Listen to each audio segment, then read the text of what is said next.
မင်္ဂလာပါခင်ဗျာ The Daily Dose မြန်မာကနေပြန်လဲကြိုဆိုလိုက်ပါတယ်ကျွန်တော်တို့နေ့စဉ်ဘဝမှာလေဒါလေးလောက်တာကျမ်းမာရေးအတွက်ကောင်းပါတယ်လေဆိုပြီးအလွယ်တကူထင်မှတ်ထားပေမဲ့တကယ်တမ်းကျတော့ကိုတတ်တည်နေတယ်လို့ဖြစ်နေတဲ့အလေးအကျင့်စိုးတချို့ရှိနေတတ်ပါတယ်အစာစားပြီးလာနဲ့သွားချက်ချင်းတိုက်တာကပိုတန်ရှင်းတယ်လို့သင်ထင်နေလားဒါမှမဟုတ်ခေါင်းလျှော်ပြီးသပင်မချောက်ပဲအိတ်လိုက်တာကအေးအေးဆေးဆေးပဲလို့ယူဆထားလားမနေ့ကကြံခဲ့တဲ့ထမင်းဟင်းတွေကိုမနှက်ကြပြန်နှွေးစားလာကချွေတာရရောက်တယ်လို့တော့ထင်နေပါသလားကဲဒီနေ့ဗီဒီယိုမှာတော့ဆရာဝန်တွေကိုယ်တိုင်ပြင်းပြင်းထန်ထန်သတိပေးထားတဲ့တင်နေတိုင်းလုံးမိနေနိုင်တဲ့အန်ဒီရရှိသောအကျင့်ဆိုး၃ခုအကြောင်းကိုစိတ်ပညာအချက်အလက်တွေနဲ့တကွအသေးစိတ်ရှင်းပြပေးသွားမှာပါဒီထဲမှာမိတ်ဆွေကိုယ်လိုက်လုံးမိနေတဲ့အကျင့်တွေပါမပါဆိုတာဗီဒီယိုကိုအဆုံးထိကြည့်ရှုပြီးစမ်းစစ်ကြည့်လိုက်ပါအောင်ပထမဆုံးနံပါတ်1အချက်ကတော့အစာစားပြီးချင်းသွားတိုက်တဲ့အကျင့်ပါပဲအစာစားပြီးတာနဲ့သွားကြားတဲ့ကအစာဟောင်းတွေထွက်ထွားအောင်ချက်ချင်းသွားတိုက်တာကပူပြီးတန့်ရှင်းတယ်လို့လူများစုကထင်ကြပါတယ်ဒါပေမဲ့ဒါဟာဆရာဝန်တွေအကြောက်ဆုံးအမှားတစ်ခုပါပဲဘာကြောင့်လဲဆိုတော့ကျွန်တော်တို့အစာအစာတွေအထူးသဖြင့်အချိုရည်တစ်ထီကော်ဖီစတဲ့အက်ဆစ်ဓာတ်ပါတဲ့အရာတွေစားတောက်လိုက်တဲ့အခါကျွန်တော်တို့ရဲ့သွားအပြင်ဘက်ဆုံးကသွားကြွေလွှာဟာအက်ဆစ်ကြောင့်ခဏပျော့ပြန်းသွားပါတယ်။အဲဒီလိုသွားကြွေလွှာလေးတွေပျော့နေတဲ့အချိန်မှာသွားဖို့တနဲ့အတင်းသွားတိုက်လိုက်တာဟာကိုယ့်ရဲ့သွားကြွေလွှာတွေကိုကိုယ်တိုင်ကော်ထုတ်ပြီးပြန်စားပြီးနေတာနဲ့အတူတူပါပဲ။သွားကြွေလွှာဆိုတာတစ်ခါပျက်စီးသွားရင်ပြန်မဖြစ်လာတော့ပါဘူး။ရေရှည်မှာသွားပြီးကျင်လာမယ်အယောင်ဝါလာမယ်သွားဖို့စားတာပုံမြန်လာပါလိမ့်မယ်။โอเคဒါဆိုဘယ်လိုပြင်ဆင်မလ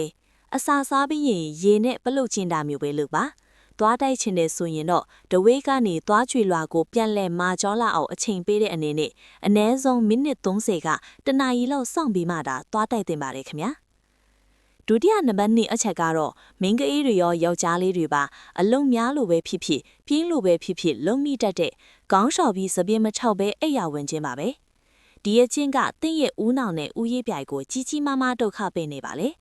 ပထမဆုံးအနေနဲ့ရေဆိုနေတဲ့စပြင်းနဲ့နွမ်းထွေးတဲ့ခေါင်းအုံတို့ထိတွေ့သွားတဲ့အခါအဲ့ဒီနေရာကဘက်တီးရီးယားနဲ့မှိုးပိုးတွေပေါက်ခွားဖို့အကောင်းဆုံးပတ်ဝန်းကျင်ဖြစ်သွားပါလေမာလာဇီဇီယာလို့ခေါ်တဲ့မှိုးပိုးတွေအလွန်အများကွာများလာပြီးနောက်ဆုံးမှာဆိုးရွားတဲ့ပေါင်းထတာဦးရည်ပြရားရန်တာနဲ့စပင်ကျွတ်တာတွေဖြစ်လာတော့ပါတယ်ဒီထက်ပိုဆိုးတာကတော့အာယုံကြောပြဿနာပါရေဆိုနေတဲ့သပင်ကြောင့်ဦးကောင်းရဲ့အချိန်ထားကရုတ်တရက်ကျဆင်းသွားပြီးဦးရိပ်ပြိုင်အောက်ကသွေးကြောလေးတွေကျုံသွားပါတယ်။ဒါဟာဦးနောက်စီကိုသွားတဲ့သွေးတွေပင်မှုကိုအနှောင့်အယှက်ဖြစ်စေပြီးမနက်လေးနဲ့အခါခေါင်းတွေအုံနေတာဇက်ကြောတွေတက်နေတာအမြင်ရဲနဲ့ခေါင်းတချမ်းကိုက်ယောဂတွေအထိထစ်လာစေပါရဲ့။ဒါကြောင့်ညဘက်ခေါင်းလျှော်ရင်အိယာဝင်ရင်အနည်းဆုံး2နာရီကြိုးလျှော်ပါ။သပင်ကိုအရင်ကနေအဖျားအထိ6သွဲအောင်လုပ်ပြီးမှသာအိယာဝင်သင့်ပါရဲ့နော်။နောက်ဆုံးနံပါတ်3နဲ့အရေးကြီးဆုံးအချက်ကတော့ထမင်းကြမ်းဟင်းကြမ်းတွေကိုအချိန်ချင်းပြန်နှွေးစားတဲ့အကျင့်ပါပဲချွေးတာကောင်းပါတယ်ဒါပေမဲ့ဆရာဝန်တွေကတော့ဒီလိုပြန်နှွေးစားတဲ့အစားအစာတချို့ကသင်္ခန္ဓာကိုယ်ထဲမှာကင်ဆာဆဲလ်တွေကိုနိုးချစေတယ်လို့အပြင်းထန်သတိပေးထားပါတယ်အထူးသဖြင့်ချက်ပင်းသားထမင်းကိုအပြင်းမှာအကြာကြီးထားပြီးပြင်ကြော်စားပြန်နှွေးစားတာကအရန်အန်ဒီများပါတယ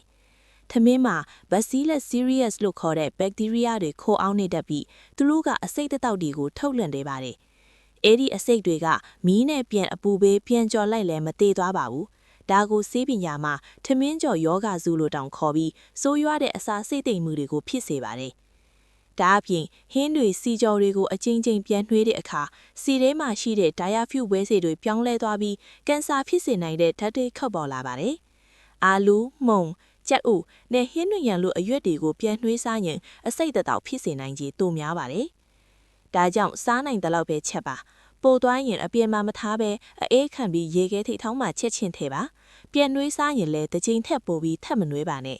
။ကဲအငင်းချုပ်ရရင်တော့အစာစားပြီးချက်ချင်းသွားမတိုက်ပါနဲ့။စပင်းမချောက်ပဲမအိပ်ပါနဲ့။အစားအစာတွေကိုအချိန်ချင်းပြန်မနှွေးပါနဲ့။မိတ်ဆွေရောဒီအချက်3ချက်ထဲကဘယ်အချက်တွေကိုနေတိုင်းလုံးမိနေလဲ။အခုပဲ comment မှာဝင်ရောက်ဝန်ခံသွားပါအောင်ဒီလိုတေးသေးမွားအလေးအကျင့်လေးတွေကိုပြင်ဆင်လိုက်ရုံနဲ့အနာဂတ်မှာဖြစ်လာမယ့်ယောဂကြီးတွေကိုကြိုတင်ကာကွယ်နိုင်မှာဖြစ်ပါတယ်